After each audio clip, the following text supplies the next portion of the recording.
उत्तर प्रदेश में बुलडोजर की कार्रवाई पर सुप्रीम कोर्ट का बड़ा फैसला आया है। इस पर बातचीत करने के लिए हमारे साथ समाजवादी पार्टी के वरिष्ठ प्रवक्ता फखरुल हसन जी हैं। फखरुल भाई, कैसे देख रहे हैं सुप्रीम कोर्ट के इस जजमेंट को? देखिए, समाजवादी पार्टी माननीय सुप्रीम कोर्ट के फैसले का स्वागत करती है।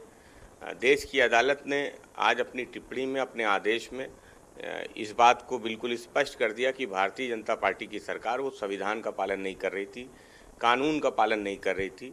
जो व्यवस्था दी हुई है संविधान ने, न्यायपालिका और कार्यपालिका के अधिकार क्षेत्रों को बांटा हुआ है, उसके बाद भी जो कार्यपालिका थी वो सरकार के दबाव में जिस तरह से बुलडोज़र को गैर कानूनी तरीके से सेलेक्टिव अप्रोच के साथ चलाने का काम कर रही थी, देश की अदालत ने उस पर अपनी नाराज़गी जाहिर की है।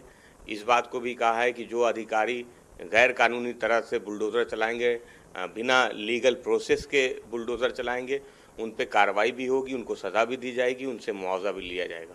तो समाजवादी पार्टी समझती है कि जो बात विपक्ष कहता है कि भाजपा से संविधान को खतरा है, वो कानून को नहीं मानती है, वो बात आज स्पष्ट हो गई कि एक चुनी हुई सरकार से बार बार भारतीय देश की सबसे बड़ी अदालत को ये कहना पड़े कि आप संविधान का पालन कीजिए, कानून का पालन कीजिए, उस जो नियम और कानून बने हुए हैं, अब कि ये बात कहना पड़े कि आप 15 दिन की नोटिस दीजिए, वो कानून पहले से, लेकिन भाजपा उसका पालन नहीं करती। किसी ने अपराध किया, दो दिन बाद 24 घंटे के अंदर, 12 घंटे के अंदर बुलडोज़र खड़ा होता था।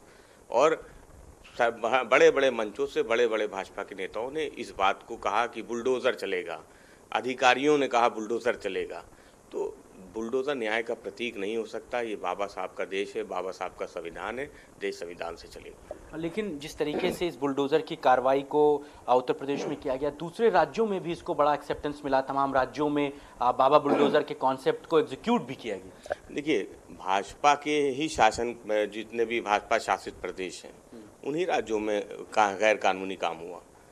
किसी भी गैर भाजपाई राज्य में इस तरीके की कार्रवाई नहीं हुई। आसाम में हुई, उत्तराखंड में हुई, मध्य प्रदेश में हुई, सब जगह भाजपा की सरकार है। ये सरकार भाजपा की वो कानून को नहीं मानती, बाबा साहब के संविधान को नहीं मानती, आरक्षण की व्यवस्था को भी नहीं मानती।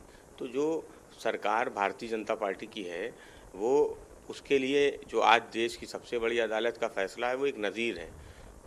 भारतीय जनता पार्टी की सरकार को संविधान का पालन करना पड़ेगा, कानून का पालन करना पड़ेगा, क्योंकि सरकारें वो संविधान से ऊपर नहीं है, कानून से ऊपर नहीं है।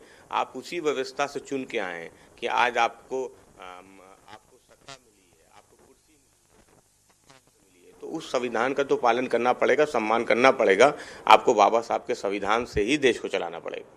बात करने के लिए शुक्रिया। फखरुल हसन जी हमारे साथ थे और वो साफ तौर से कहते हैं कि सुप्रीम कोर्ट का ये जो जजमेंट आया है, वो निश्चित तौर पर इस बात को विपक्ष बड़े लंबे समय से कह रहा था और अब इसके दूरगामी परिणाम भी देखने को मिलेंगे। कैमरा पर्सन अमर के साथ मोहम्मद शबाब, इंडिया न्यूज, लखनऊ।